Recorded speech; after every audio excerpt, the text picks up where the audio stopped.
What's up? I'm Dan Blewett. In today's video, let's talk about a couple common swing flaws that you'll see in hitters in baseball and some of the ways you can exploit those as a pitcher.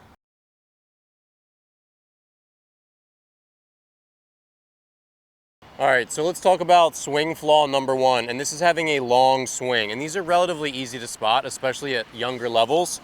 And what a long swing means is that instead of being short to the ball, which means the knob kind of comes to the ball and then the barrel comes through thereafter, this means that there's some casting of the hands where the hands go out and then they come around. And so the path to the baseball, instead of being short and direct, is sort of long and circuitous, going around and then coming back through the baseball.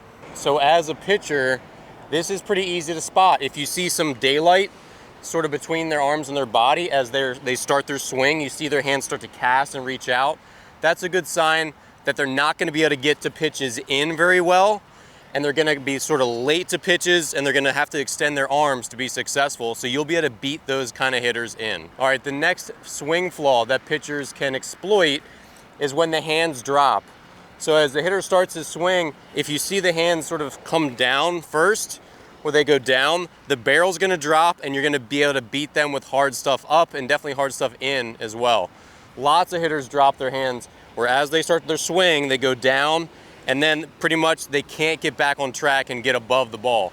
They're gonna pop lots of stuff up. So again, same thing, when you see a hitter's swing initiate, where do their hands go? If you see them drop, you're gonna be able to beat them in and beat them up. All right, the next swing flaw that pitchers can easily exploit is when you see them stepping in the bucket. And stepping in the bucket means they're stepping out. And so as a pitcher, if you see this, you're gonna know that their hips are gonna go with it and they're gonna have a really tough time reaching anything on the outer half part of the plate. So hitters who step in the bucket are gonna be rollover city. Anything over here, their hips are gonna be going, their barrel's gonna go with it, and they're not gonna be in the hitting zone very long.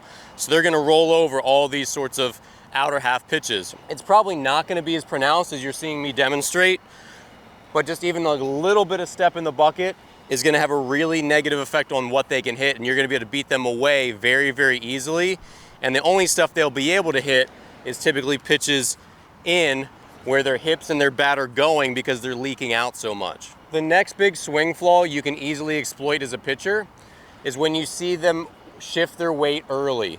And basically watch how they put their foot down after they do their stride. If they're always shifting weight forward, they're gonna have a really tough time waiting on off-speed pitches. So good hitters, they're getting their foot down before their hips or anything else turns, and they're keeping their weight back so they can explode and shift it later. Bad hitters, they start to shift their weight in the air. And then anytime they're surprised by off-speed, they're gonna throw their hands, they're not gonna have any weight left in their backside to beat you with. So if you see hitters, and this is something you can easily watch from the dugout, if you see hitters start to leak and you see more weight and you'll see that front shoulder start to come with you or with them, you're gonna know, if I just get a strike on this guy early, I'm gonna be able to beat them with changeups and curveballs and sliders all day. So I hope in this video you've learned a few new common swing flaws of hitters that you can exploit as a pitcher. If you're watching from the dugout, you'll be able to see a lot of these even from the dugout. And of course, if you're paying attention as a pitcher, you can see these from the mound, and your catcher will be able to see these as well. So make sure you confer with him so that you're on the same page about what your game plan is when you see obvious weaknesses of a hitter. All right, so if you're new here, check out my books, my online courses in the description below. I have tons of high-level strategy, pitching, mental skill stuff for all of you ball players and coaches, so please check those out. Thanks again, and I'll see you in the next video.